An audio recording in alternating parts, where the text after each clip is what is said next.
We welcome you to the Indianapolis Motor Speedway as we continue with day 3 of time trials, as we still have 3 spots to fill in the field here at the Indianapolis Motor Speedway. 30 cars are in, 3 remain. Who will be among those who will attempt to qualify? It is all about courage and consistency as we continue with our live coverage from the Indianapolis Motor Speedway. Today is qualifying day number 3 for this year's 89th running of the Indianapolis 500. But it might as well be called Kenny Brack Day. Brack, the 1999 Indy winner, suffered near-fatal injuries in a horrific crash in Texas in 2003. Today, after nearly a year and a half of rehabbing and recuperation, Brack is back, ready to qualify for his first IndyCar race since that vicious accident. The courageous comeback of Kenny Brack headlines day 3 of qualifying from the greatest spectacle in racing next.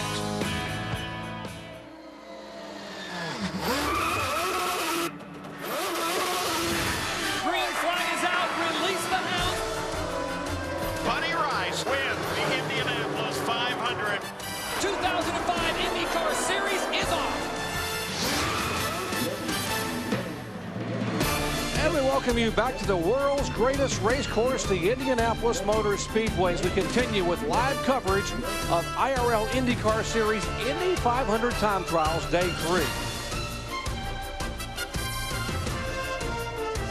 Our qualifying summary: last Sunday on pole day, the top 22 spots were settled with Tony Kanaan, our pole sitter. First ever pole for Tony, as well as for Michael Andretti as either an owner or a driver. 227.566 for the 7-Eleven current reigning series champion. Danica Patrick, highest qualified female in the history of Indianapolis Motor Speedway. She starts inside row 2. 30 cars have now qualified, and the big story today: Kenny Brack comes back for the first time in 19 months. He qualifies 23rd. It's because that's the best he could do today based on this formula here. The top 22 were filled on Sunday. Today you start spots 23 to 33, and we begin bumping after 33 are in the field. Along with 1999 IRL IndyCar Series champion Greg Ray, I'm Jerry Punch. Glad to have you back with us here at the Indianapolis Motor Speedway. And Greg, the big story of the day is what Kenny Brack did earlier, coming back from that horrific accident at Texas at the end of 2003. I have to tell you, it's a very exciting story, and it's one of those things that just gives you, you know, goosebumps and chills down your spine. You know, he had a big accident at Texas Motor Speedway in his last ever IndyCar race before coming up to the Indianapolis 500 now, and it was actually it was very horrific. It was a big accident. I was not too far behind running in a car as well, and I witnessed the whole thing, and I don't know that I even have words to describe it. It was very, very horrific, and the fact that a race car driver, a human, can endure, you know, something like that, train themselves to get back into shape, to go through all the surgeries, to mentally focus that away. You know, it's incredible. The impact was 207 G's, and you know, this may be a bad analogy, but I guess I've learned it over the years. You know, if you jump out of an airplane at 10,000 feet and you land on a concrete, that's about a 55 G impact. So it was a horrific accident, and you know, all the stars lined up, and the big man upstairs was riding with him that day, and he's still with him today. It's going to be very exciting this month with him. Unbelievable what he has been through trying to get involved with rehabilitation here. And of course, practice underway here at Indianapolis Motor Speedway as these cars have already qualified, you know, for the field, and they're trying to get up to speed with regard to full tanks, and they're trying to work on race day setups and chassis setups, running on some used tires. Now, we mentioned the phenomenal Kenny Brack story, but to understand where he is today, you also got to understand where he came from. At the IRL IndyCar Series finale in October 2003, Kenny Brack suffered critical injuries in that horrific accident. The result of Kenny touching wheels with Thomas Scheckter. Our Vince Welch has more. Amazingly, Kenny was able to survive the 207G impact, but he came away with many injuries, among them fractures to both ankles, a fractured right femur, as well as a fractured sternum and L3 vertebrae. He spent last year rehabbing, undertaking an intensive physical therapy program. While he was still in the hospital recovering, wife Anita gave birth to the couple's first child, a daughter named Karma. Kenny's misfortune presented an opportunity to the unknown and unproven Buddy Rice. Rice got into Kenny's ride with Rahal Letterman and promptly went on to win the Indy 500. How ironic was it that when Buddy crashed last week during practice and was unable to get medical clearance to compete, the team asked Brack to replace him. Having Buddy replace me and then be coming back to replace him, it's yeah, it's a little strange. I couldn't be happier to actually see him be able to come back here and hop on a competitive car. Granted, he's not going to start where he wants to, but I don't think it'll take him very long to get up to speed, and he'll be in a car that'll give him another shot at trying to win the Indy 500 again. I feel sorry for Buddy. Of course, I kind of know how he feels like about this, but luckily he's not going to be out for very long, and I'm going to try to do a good job for him in this situation and for the team. Indy, 500 miles long, is the longest distance race on the schedule. Brack hasn't competed in an IndyCar Series race since his Texas crash nearly a year and a half ago. Is the 39-year-old Swede physically capable of going the distance? I have been basically pounding myself in the gym ever since I got out of the hospital. So I feel physically very good. Kenny's all business, always has been, and I think always will be. And if he wasn't ready for this, he wouldn't be here. Yeah, I think we're pretty confident that he'll be there on race day. And finally, what does Brack think about his chances this year of becoming a two-time 500 winner? Buddy here said he was going to help me, you know, so telling me how he did it last year. I feel that there's a lot of things here that are really, really good, and that's the way it happened, and so here I am. One thing that Buddy won't be able to help Kenny with, how to drive with a screw sticking out of your foot. Every time Brack puts the pedal to the metal, the screw, which holds a metal plate in place in his ankle, rubs against the side of his driving boot, as well as the inside of the cockpit.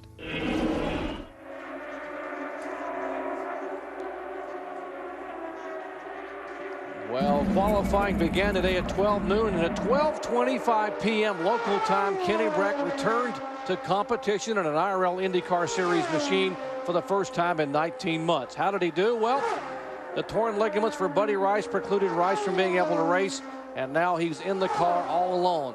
Can he get back up to speed? Can he be comfortable? 4 consecutive laps, and Greg Ray, didn't take us long to see that Kenny, the old Kenny Brack, was back.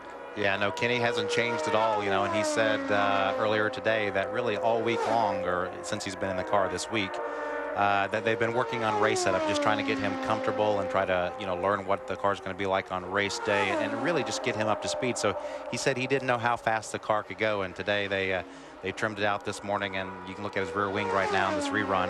You know, he's -4 to -5 degrees on the rear wing, which means the front of the wing is higher than the rear of the part of the wing, and it looks like it's actually creating lift, but it just takes all the drag out of the car, minimum downforce, and he did a great job. If you watch this, he's just very, very smooth, hits his mark, and you know, Kenny's back. And the biggest thing that I'm really excited for is that he's just a very nice guy, and on track he's a pit bull, and all these other drivers don't know that weren't expecting him to show up on race day. Kenny Brack's first lap out was 2:27.940, and after he stepped out of the car, the first guy there was Buddy Rice, this last year's winner, giving Kenny Brack a hug. Kenny Brack, a phenomenal run, 4-lap average, 227.598 miles per hour. He is the fastest car in the field, but starts back in 23rd, and he spoke with our Vince Welch. Kenny Brack signing some autographs for the fans here. Certainly a very popular driver back in Indianapolis after a 1999 victory here, and then everything you went through with the accident in 2003. How gratifying is it to be back in the field here at Indianapolis? It's a great feeling. You know, we're in the field now, and we're going to have to continue working on race setup to get good for the race. But I want to thank, obviously, all the fans and God for letting me be back here, and Team Rahal Letterman for giving me the opportunity. So it's a great feeling, Honda and everybody. Not just back in the field, but the fastest car in the field, 227.598. I believe it's the first time since Ari Luyendyk in '96 that the fastest qualifier hasn't been the pole sitter. So a little extra history for Kenny Brack. Well, that's the new qualifying rules, you see? What's the game plan now, Kenny? Now that you're in the field, obviously you don't have a lot of laps or a lot of miles in this race car. So what's the game plan now the rest of the day and tomorrow? Well, we need to run more in race trim, and Vitor is going to be out there with me, Vitor Mira in the other Rail Letterman car, and Danica, I think she's done running. She's run a lot of miles here already, but we need to just fine-tune the race setup and hopefully to get a steady race car underneath us so we can do some good on race day as well. Finally, did you ever think this day would come again through all the months of rehabilitation? Did you ever feel truly in your heart that you were going to get another chance? Well, you can never predict the future. I think I learned that from all this, but I never gave up hope. I kept faith and hope that something might and can happen, and that's why I was ready to take this challenge when it came. Otherwise, I wouldn't have been here. So it's good to be able to write my own chapter in my own book. We're very happy for you. Thank you. Kenny Brack. And we'll see which drivers still have hope of getting qualified for this year's 89th running of the Indianapolis 500. Our bump day coverage coming your way, ABC and ESPN. ABC, 1 o'clock Eastern time. Todd Harris, Scott Goodyear, Jack Arute and company. Our ESPN 2 coverage at 5 Eastern time for the final dramatic moments of bump day. Back in just a moment. We were on a journey to find real people who love their Weber grills. I brag about it. Like John Espinoza. I always want the best. My husband's always the best. So when it comes to barbecue, it's got to be Weber. Why Weber? One word, dependability. ESPN 2's presentation of Indy 500 time trials is being brought to you by Weber. Over 50 years of grilling passion goes into every grill we make. And a lot of activity ongoing down in the Arie Luyendyk Jr. garage. Let's check in with Vince Welch. Working on the right side suspension of the 98 machine, Arie Luyendyk Jr. passed his rookie orientation phases today. Was out trying to gain a little more speed when you graze the wall. Can you take us through that lap and the contact? That was my third lap out. I think just rookie mistake. You know, I knew what I did wrong. It's just pushing too hard, too fast, and came into 4.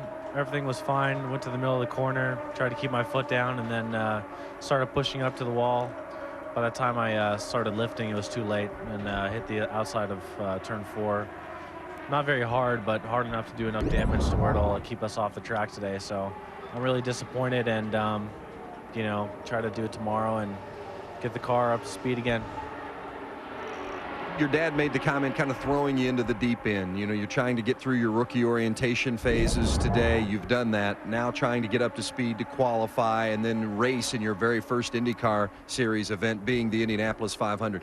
Do you feel as though maybe it's a little too much on your shoulders? No, I don't think it's too much. I've been waiting for this opportunity. There's no way I'm going to let that pass by. You know, Curb Records, Greg Beck Motorsports, Kerry Agajanian, they've given me the opportunity to do this, and you know, I'm going to give it my best shot, and I just think this was, you know, a little mistake, and now I can learn from it, and maybe that'll make me stronger in the race. So hopefully they get it back together tonight, and tomorrow morning go out and put some good laps together, get in the field, and then concentrate on what I need to do for the race. What do you feel like has been the biggest challenge for you during this process? Just learning a new car. Basically, it feels a little different. Weight transfer is different. It's obviously faster. You know, that's always getting hitting your marks, hitting the apex. Everything is so much quicker, and you need to adapt yourself to it. And also, you know, just the G-forces in the corner, and there's lots of little things. And obviously, the pit stops are going to be hard. So there's a whole list of things, and it just takes laps to get it, you know, acclimated to where it feels normal. And then it becomes working on the car. So it's just I need more time. It's a big learning curve for Arie Jr. Let's go to Jamie Little. Well, Vince, this is a happier story. We have a grandpa and a grandson by the name of Al Unser, and this is what you get when you're a 4-time Indy 500 champion. You get your own suite with your name on it. Al Unser is here. He's at every race, very heavily involved in the Indy Racing League, and it's always good to see you out here. But I have to ask you, since you raced here, have you noticed anything that's changed dramatically? No, there really isn't. You know, the thing about Indianapolis, when you come here, there's one object and that's to qualify up front and to win the race. So it's still the same today as it was when I was here. You know, the cars look different. They go a different speed than what we did, but they're at the last I run. We basically at the same speed the last time that I raced here. So, you know, things change, but yet they don't. Now I have to ask you about Arie Luyendyk Jr. He had rookie orientation earlier, obviously just had a problem. What were you telling him? I know you were helping him through that process. Well, I was telling him to think well and to, you know, do the right thing out there and don't let the pressure get to you. Because this place has the tendency to put the pressure on you, and especially with him starting as late as he did, it's very important for the driver to sit there and think everything out. And he says, I'm okay, this is good. And he was doing a good job, and whatever happened to him out there a while ago, it's a shame, because he doesn't need that, you know. Now let's talk about your grandson, Just Al, as we like to call him. How important is it for you to have your name still in this open wheel racing? Well, it's very important. You know, I hope that he continues in racing, and I hope that he does well in the Freedom race, because, you know, it's important to have him here, and now I can kind of sit back and giggle at him and laugh at him, see, and tell him, boy, you sure messed up. Crack the whip on him, right? Yes. But no, we're really proud that he's here. All right, so we'll change up to Just Al. He's been racing in the Menards Infinity Pro Series. You had a pole position last year. Your best finish was 3rd. Now you're going to run here at Indianapolis. Next week we're going to be covering your race, the Freedom 100. Your grandfather's poking at us right now. Yeah. Tell us about Indy. What are you learning? I know you just watched Arie Luyendyk Jr., who you race with. Well, you know, I'm learning a lot to be smooth out there and to listen to this guy, for sure. But, you know, I'm learning a lot. I'm learning as much as I can. It's my first time here. I was here for the test day, but we had some engine troubles. But, you know, I'm going to get out there for practice on Thursday, and I'm ready to get after it. I mean, I'm really looking forward to this race. So what does the future hold for Just Al? Are we going to see you out here in a car in the 500 coming up in the next couple of years, perhaps? If I could be in Arie Luyendyk Jr.'s position right now, guaranteed I would.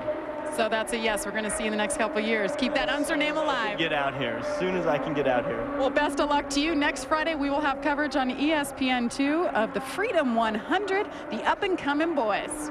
Dr. Punch? All right, thank you, Jamie. Just Al, by the way, the oldest son of Al Unser Jr. and Shelley Unser. Of course, his dad and granddad combined for 6 Indianapolis 500 victories. Well, a flurry of activity beginning to develop down by the tech line. Could we have guys getting in line to qualify? Maybe Jimmy Kite's on his way. We'll let you know when we come back as live coverage continues from the Indianapolis Motor Speedway.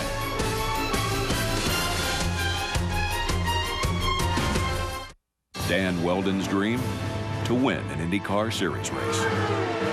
Dan Wheldon will win the Indy Japan 300. Only the technology of 4 Firestone Firehawk tires allowed Dan to do this. Wheldon heads off for 20th to the win in Richmond. Dan Wheldon has won the Firestone Indy 225. Dan Wheldon will win the Toyota Indy 300. The greatest drivers in the world trust one tire company to help make their dreams come true. Firestone. Indy 500 time trials, day 3 IRL IndyCar Series. We're trying to set the field for the 89th running of the Indianapolis 500. We have had 8 qualifiers today. We began the day with 22 in the field. We currently sit at 30 with 3 spots open. And here are the 3 good drivers that have practiced today that have yet to go out and qualify. Jimmy Kite, Arie Luyendyk Jr. Just moments ago, we heard his discussions on the broken car. They'll have to go out tomorrow. And Anthony Foyt there looking on the left, sitting alongside Larry Foyt. Now, the word is apparently that there is some weather maybe iffy for bump day. A 60% chance of scattered thunderstorms, so some of these guys that thought they had more time may not have much time at all. Let's find out what's happening in the pits with Vince Welch. Anthony Foyt sitting on the pit lane wall with Larry. Get a quick thought from Anthony here. Looked like you're in line to go. I know you guys have been having some power issues, but what's the game plan here? You know, we been having a few issues. Blew the motor earlier, but getting that time where we need to make our mind up what we're going to do. So main thing is we just need to go down there and put a consistent time together and put this car in the show and just start working on our race car. And so I know we're falling behind more and more. We keep on messing around with the qualifying setup. So we just need to get this thing in there and start working on the race setup. Good luck. All right. That's Anthony Foyt. Now, if we just walk along with us here, you can see that the 14 car is getting ready. So they're going to put that in the qualifying line in just a moment. There's a look at A.J. Foyt. And we'll continue to walk down the line here, and you'll see that the number 91 car is right behind the 14. So the 91, originally driven by Paul Dana, now, of course, piloted by Jimmy Kite. There's a look at Kite as he's got helmet in hand, and he's ready to get in line as well. So we're going to have a little bit of qualifying action here, Dr. Jerry Punch, momentarily. All right, thank you very much, Vince Welch. You see on the left side of your screen, that is the ethanol Hemelgarn machine. Paul Dana, the rookie driver, who began the year in great fashion with a 10th place finish at Homestead Miami Speedway, and then had that incident here on Fast Friday. Jimmy Kite ready to get in that car. Anthony Foyt's car waiting on the right side. Now, Anthony has already been on the racetrack earlier today, and they were hoping to get good laps in, but it was not to be. As the American Builders and Contractor Supply car went on the racetrack, and suddenly Greg raised smoke from the back of the car. Yeah, you know, I think I heard a phrase one time by Michael Waltrip. He said, you know, I don't really know what happened, but it looks like something went wrong or an important part broke, and that's exactly what happened. And you know, it's really disappointing. I know they have good handling chassis, and I think AJ Foyt Jr., you know, the fourth, said it the best. They need to really get qualifying past them so they can work on race setup, and this is not helping their strategic plan right now. No, we had the Foyt team had a broken race car they had to fix, and unfortunately for the Hemelgarn team, ethanol team, they had a problem with their driver being injured last Friday. The good news is that rookie Paul Dana is out of the hospital. In fact, he's at the racetrack standing by with Jamie Little. Yes, he is. He's doing double duty. He's also the businessman behind this team, so he has to be here and take care of business. First of all, Paul, it's great to see you out of the hospital. How are you feeling? All in all, remarkably well. I'm up and around and walking, as you can see. I was able to sit upright through Star Wars last night for 2.5 hours, which was amazing just 1 week after the wreck. So our injuries could have been a lot worse. I'm really lucky. What exactly were your injuries? I've got 2 compression fractures of my vertebrae, T7 and T8 vertebrae in the middle of my back. So I get to wear this number here for a couple months, and I'd really like to be out in the car making the qualifying attempt, but Jimmy Kite's going to do that for us. You're the primary driver of number 91 ethanol machine, but you also, like I said, pulling double duty. You brought these sponsors in. What is your work here now in Indy? Smile and do interviews and cheer on Jimmy and do what I can do to help the team until I can get better and get back in the cockpit. Take us back to your crash just last week. What exactly went wrong? Well, I had really similar crash to what Darren Manning had and Buddy Rice had. All 3 crashes were at the apex of turn 2. I think all 3 were wind related, with the wind, playing with the car a little bit at the apex. Just came right around and we went straight back in at about 70 Gs.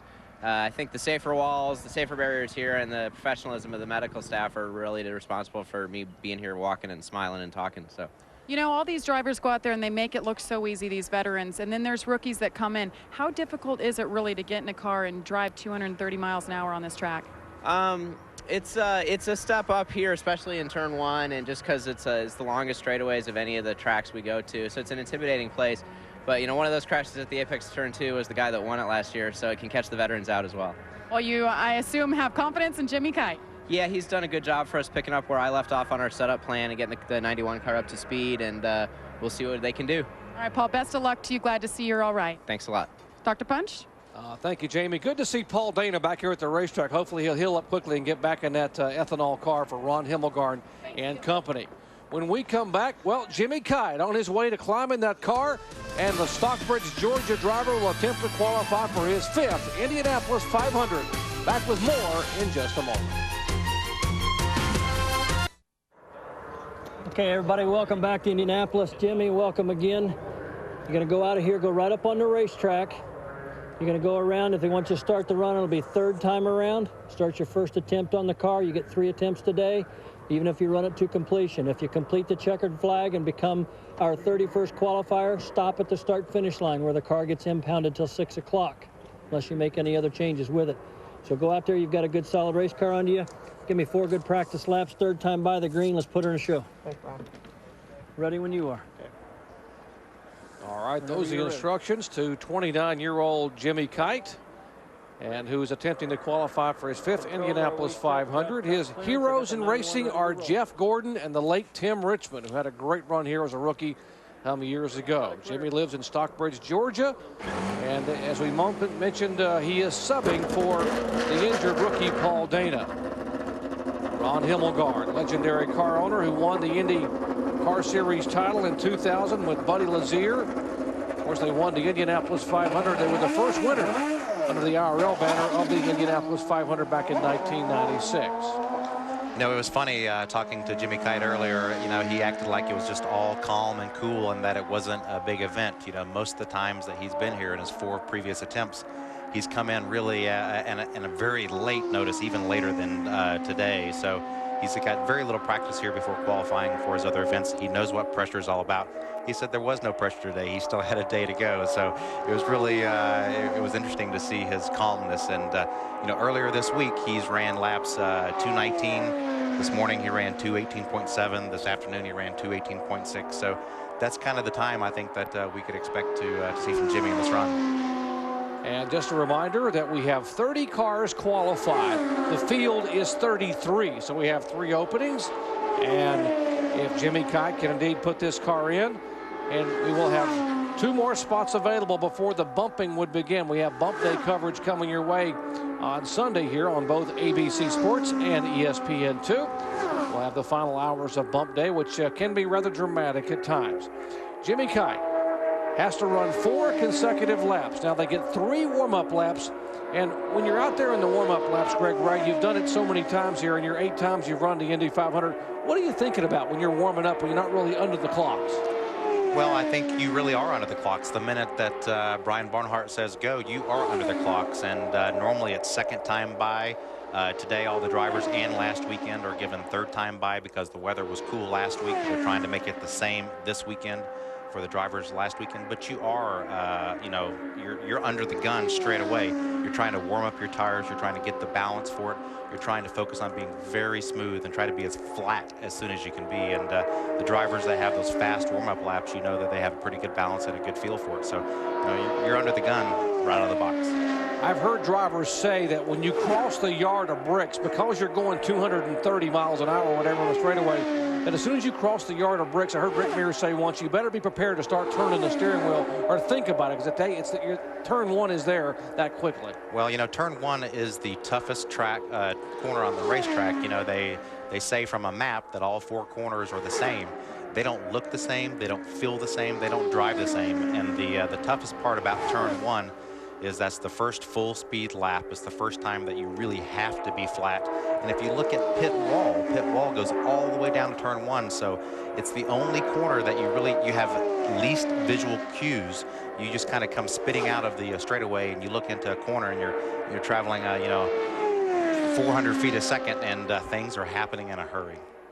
Taking a look at Ron Hemelgarn, a legendary and very loyal car owner here in the RL IndyCar Series. We mentioned he won the very first Indy 500 with Buddy Lazier under the RL banner, and runs a series of fitness stores. I guess it does sell life fitness equipment, so it's been a major part.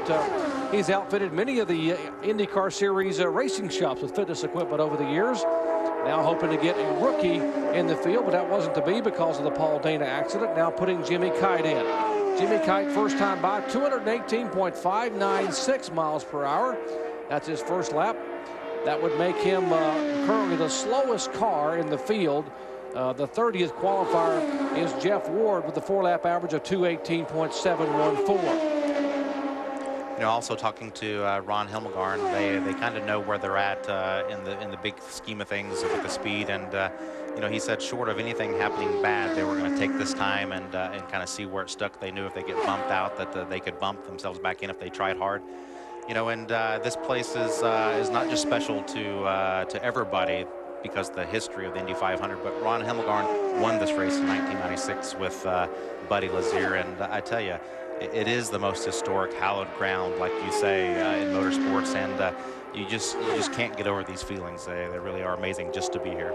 Second lap for Kite, 218.648, getting a little bit quicker on lap 3 now. He heads out of turn 4, and it is 218.560. Very, very consistent laps by Jimmy Kite, who's not been here in 2 years. Yeah, I mean, if you look at his times again from this morning, 218, this afternoon, 218, and his warm-up lap and all 3 of his qualifying laps so far, they're 218. So, you know, he's getting everything out of the car. And, you know, when you look at the car on the straightaways, you can see the rear wing is not tilted back quite as far as other cars. Some of the other cars that really were the pace setters were, trimmed back to -4, -5, and he's around -2 to -3. So he has a little more downforce in there, and he looks very solid. Ron Hemelgarn finally able to smile. The engine hung on, the car hung on, and the driver made all 4 corners, 16 turns, and Hemelgarn puts another car in the field with an average of 218.565. Let's hear from him. And A.J. Foyt just shook his hand and congratulated him. I know you guys have had your game face on the last couple weeks. Ron, what did it take to get this driver in this car prepared for this qualifying run? Well, obviously, after we crashed there last week, we had to replace the driver with Jimmy, and you know, the ethanol car is really running good. He's happy with it. We're flat all the way around. We just have no power. It's sort of frustrating because he says the car is awesome. He says it can go any place on the track. He's very, very happy. We just don't have any power. That is flat on the floor. There's no more speed in the engine, and sort of frustrating. It's like going to a gang fight with handcuffs on. A sense of relief, though, I take it. Definitely. Just it's over. Hopefully that'll stick, and we'll just get ready for the race. We ran some full fuel loads. The car is real good in race setups and so on, so we're happy with that. It's just we just don't have the power for qualifying. All right, Ron Hemelgarn, he knows what it takes to win the 500 and the IRL IndyCar Series Championship. Dr. Punch? No doubt about it, Jamie. 8 wins for Hemelgarn, 25 top 5, 109 starts in Indy Racing League competition. When we come back, A.J. Foyt IV, the grandson of Supertex, makes his run for the field. Back at Indianapolis Motor Speedway, Anthony Foyt, A.J. Foyt IV, the grandson of the legendary Supertex, on the racetrack to try to become the 32nd qualifier for this year's Indianapolis 500. Anthony began the year with a career-best 9th place finish at Homestead Miami Speedway, but he began the day with an engine problem that had Grandpa there fired up. He was absolutely fuming over the problems they had. They have gone out and put the car back together. Kudos to Craig Baranowski and Billy Spencer and all the crew got the car back together. And now Anthony on the racetrack. First time by, very good lap, 220.339 for Anthony Foyt. So the speed's coming up for the Foyt team. Yeah, he's right on pace. You know, during the earlier part of this week, he ran 220 miles an hour. This morning, he ran 220 miles an hour, you know, before he had a motor problem in his qualifying. So, you know, he's getting right up to pace, and there's 2 in a row at 220. So I'm pretty sure he's getting everything he can get out of the car. He's probably going to come in and say the same thing that Jimmy Kite said. He was flat to the floor. If he can stay in the 220 range, that'll put him at least in row 10, maybe even up closer toward row 9. So he's trying. He said, I do not want to be in the last row. Remember, in 2003, A.J. Foyt IV was the youngest driver to ever qualify for the Indy 500. He turned 19 on race day. He was 18 when he qualified for the Indy 500. So those, the apple doesn't fall far from the tree.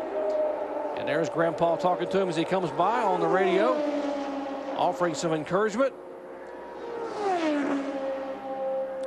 Very nice run there. Again, 3rd lap at 220. He's getting everything he can out of it, and he looks very, very smooth. So I think, you know, Junior's thinking, hey, I got 2 more laps here. And I tell you what, A.J. Foyt Sr., he's definitely thinking the same thing. Come on, just 2 more laps, and let's put it in the show. 220.33, 220.52, and 220.43.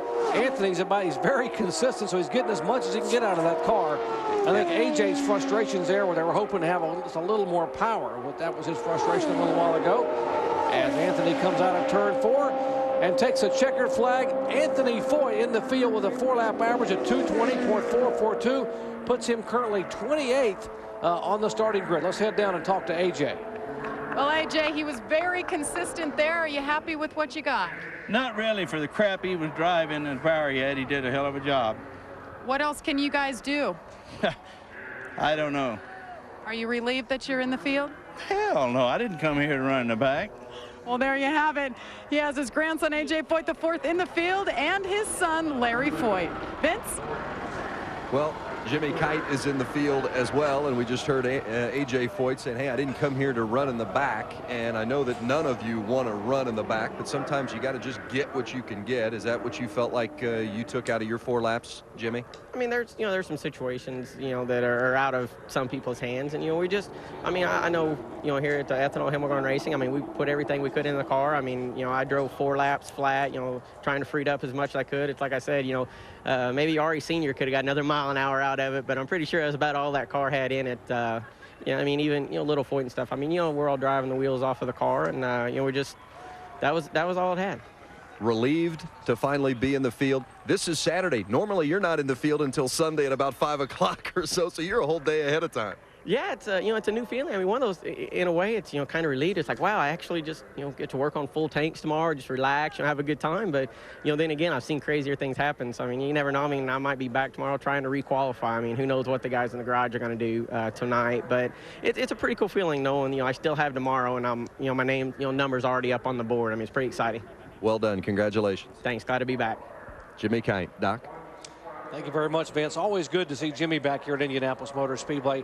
And it's always good to see that some things never change here. A fired-up A.J. Foyt, a moment ago. And he didn't come here to run in the back of the field. Although Anthony qualified inside of row 10, he's accustomed to running up front. You don't win 5 Indy 500s, 4 as a driver and 1 as an owner with Kenny Brack by running in the back of the pack. And A.J. is all about being competitive. And right now he's angry because he's not very competitive here in this starting field. Well, I think that's the thing I've always appreciated about A.J. Foyt, and I think everybody else is, you don't have to worry about some secondary thing that he's trying to make you think about. When it comes to his emotion, what you see is what you get, and he's not very happy. And in fact, I might be a little bit unclear on what he's unhappy about. So maybe they could send Vince back down there to ask him some more questions. Oh, yeah, you're going to get Vince in trouble. I remember one time when they told A.J. Foyt during the race that his fuel calculations were wrong because the laptop here, the computer, said differently. And A.J. picked up the laptop and made it a Frisbee. So you don't tell A.J. he's wrong, as we head back down and see what Anthony Foyt has to say about his 4-lap run.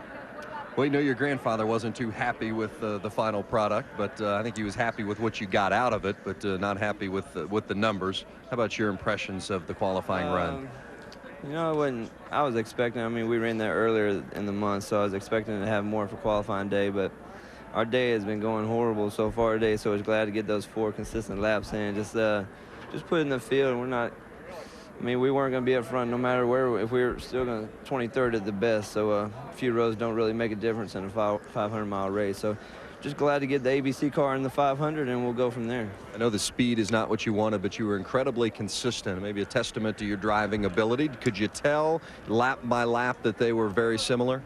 Yeah, the car changed actually, obviously on the new tires then to 4 laps. So I just had to make adjustments on my bars inside the car to make the car stay consistent throughout the run, and that's what happened. And grandfather gave me a great car to run that consistent in, and Toyota get this thing figured out, and we'll get that car up to the front hopefully for the 500. Good luck. All right, thank you.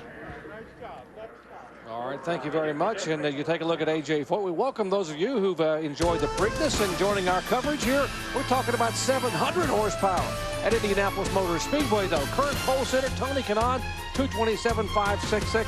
Danica Patrick inside row 2. 32 cars qualified, and only 1 spot remains for the 89th running of the Indianapolis 500. Kenny Brack, fastest car in the field, but he starts way back in 23rd. Oh, what a race it's going to be coming up a week from Sunday.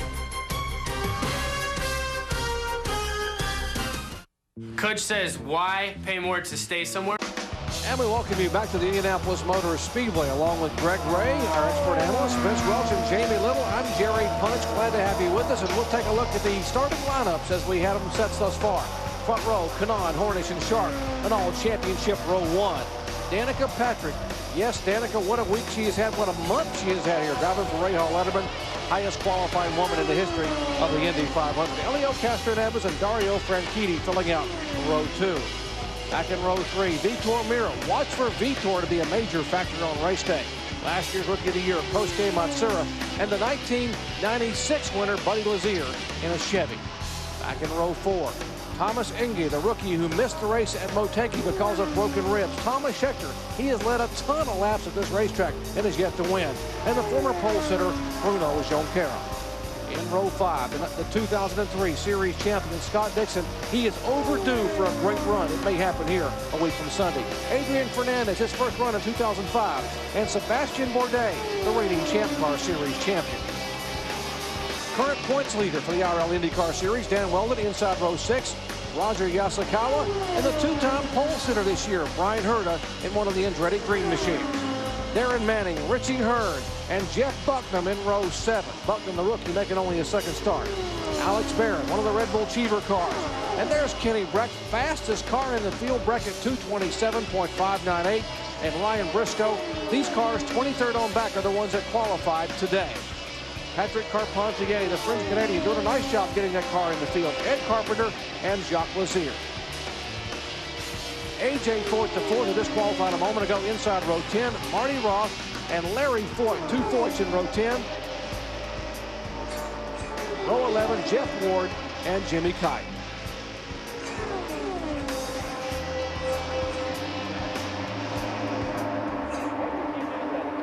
You know, for nearly half a century, A.J. Foyt has been a part of the greatest spectacle in racing. 2005 marks the 48th year that the legendary 4-time winner has participated here in the Indianapolis 500 as either a driver or car owner. Vince Welch offers some perspective.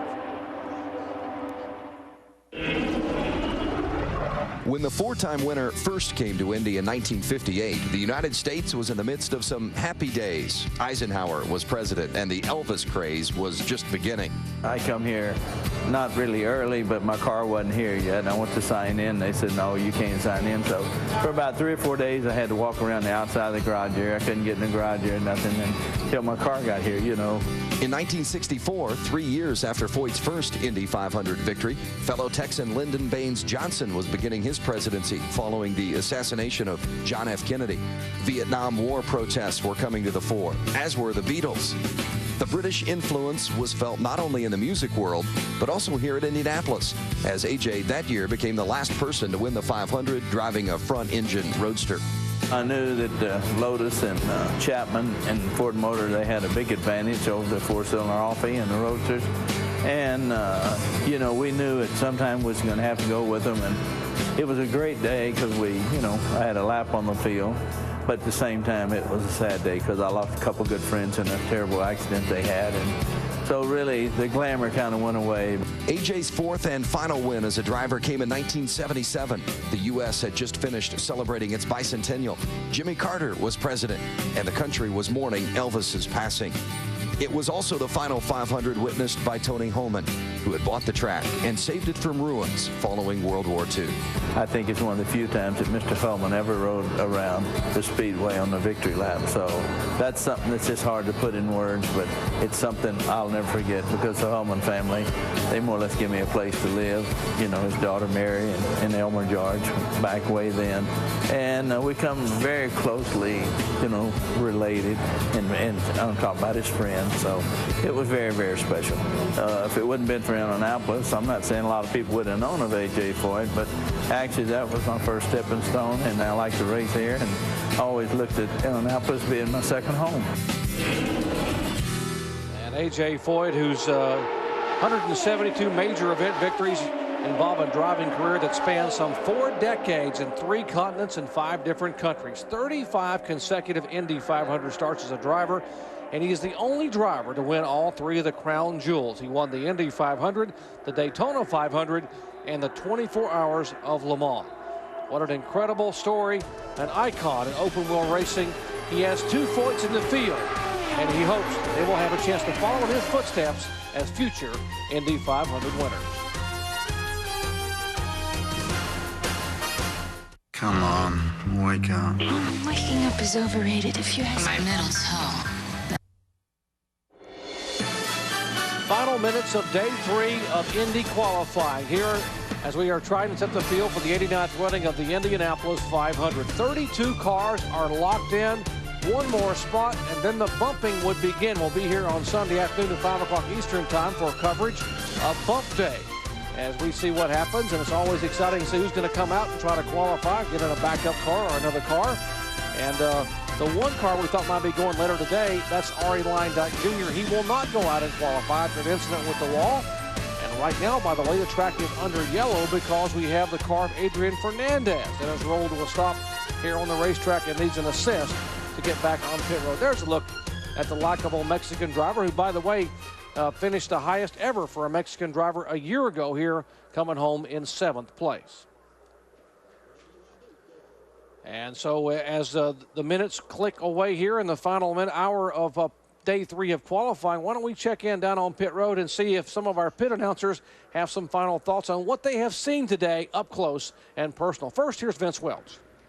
Thank you very much, Doc. I guess what strikes me most about this qualifying day at Indianapolis is the highs of the Kenny Brack story, turning the fastest laps, the fastest qualifying speed, even faster than the pole sitter, Tony Kanaan, and what a great story, the comeback from the injury, and the great excitement and exuberance of that story. And then the lows, the teams that are really struggling, the teams like the A.J. Foyt team that we saw with Larry Foyt and Anthony Foyt, and some of the struggles that they went through the course of the day. Jimmy Kite trying to get up to speed and so forth. Indianapolis is about all of that, the highs and the lows and everything in between, and you often see it all on the same day as we have today. Now let's go to Jamie Little. And in the end, it's all about taking home that sweet victory here at the Indianapolis 500. And the man who's done it more than anybody else, Roger Penske, 13 times. And you know why? It's the hard work and dedication. Look at his drivers, Helio Castroneves, Sam Hornish Jr., first drivers on the track yesterday and today. And they are among just the few remaining here at the end of the day.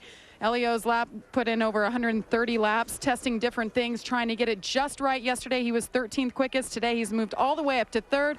Hard work is definitely paying off. Dr. Punch?